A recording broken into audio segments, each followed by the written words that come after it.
Have you ever stared at your boarding pass and thought, why on earth is my flight at midnight, or stepped onto a plane where the lights are already dim, the windows closed, and there's this odd quiet in the air? It feels almost like everyone is in on a secret, except you stick around until the end because what's really going on will completely change how you look at flying at night. Picture this: it's late evening at the airport, the terminal is quieter than usual. Footsteps echo, announcements drift over the PA system, you board the aircraft, and the atmosphere shifts. Instantly, the crew greets you with soft voices. The cabin is already in twilight mode, and the hum of the engines feels almost like a lullaby. You sit down thinking this is just a late departure, but in reality, every single detail has been carefully planned. The first reason is all about you, or more precisely, your brain. Our bodies are ruled by an internal clock, a 24-hour rhythm that decides when we feel alert and when we feel tired. When it gets dark,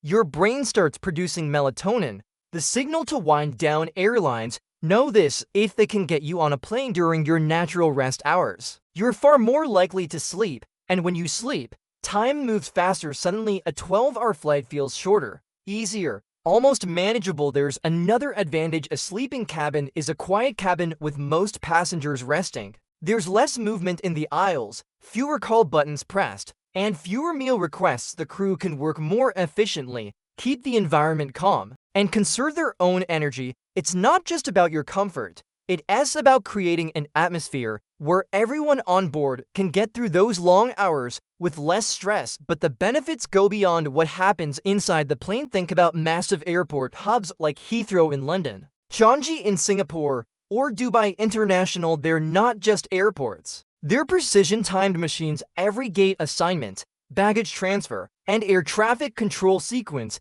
has to line up perfectly. Night departures from one city often mean morning arrivals at these hubs. Right when the next wave of connecting flights is taking off, you might land at 5 a.m., clear customs, grab your luggage, and be on another plane by 8 a.m. This tight timing is exactly how airlines make money. They're not just selling you a seat from New York to Doha, they're selling you a journey from New York to Bangkok through Doha. Then there's something happening far above your head. At cruising altitude around 35,000 feet, the jet stream moves like a high-speed river of air. Sometimes it roars at more than 200 miles per hour, and at night, especially on eastbound routes, it can be even stronger. Catching this tailwind can shave hours off a flight, saving massive amounts of fuel, and with fuel being one of the biggest costs for airlines, every bit of speed from the wind matters. This is why departures are often timed to match these natural boosts. Night flights also save money in other ways. Airports charge different fees depending on the time of day, as like electricity rates.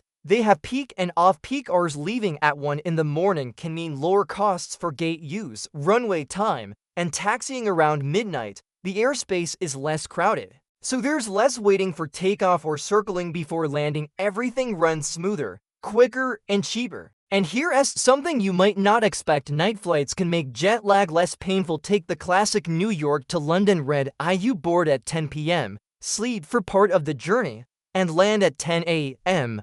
local time. Your body has already started adjusting to the new schedule. A daytime flight would keep you awake in bright light, then drop you into the new time zone when your body thinks it's the middle of the night. That makes it harder to adapt. This scheduling also works for the crew. Pilots and flight attendants have strict rules for how long they can work before they must rest on ultra-long flights. There are extra crew members who rotate shifts and sleep in hidden bunks. Nighttime hours, when passengers are quiet, make it easier for them to get proper rest, so they re-alert and ready when it matters most. Not every long-haul flight leaves at night. Flights heading west, like Tokyo to San Francisco, often leave during the day because traveling west actually lengthens your day. Still, whenever airlines can, they choose nighttime departures because the advantages stack up. Your body is more willing to rest. Airports run like clockwork. Connections are perfectly timed. The winds are in your favor. Costs are lower. Jet lag is easier. Crews stay sharp the next time you're at the gate late at night, fighting a yawn, boarding a plane into the darkness. Remember this: it's not just convenience, it's a strategy built on human biology, global logistics, economics, weather patterns, And decades of experience, night flights are one of aviation's quiet masterpieces. You might not notice all the details at play, but they really there, working together to make your journey faster, smoother, and maybe even a little more comfortable. So when you settle into your seat and the cabin lights fade, take a moment to realize you're not just flying through the night. You're moving through a carefully crafted plan designed to make the world feel a little smaller and the journey a little easier.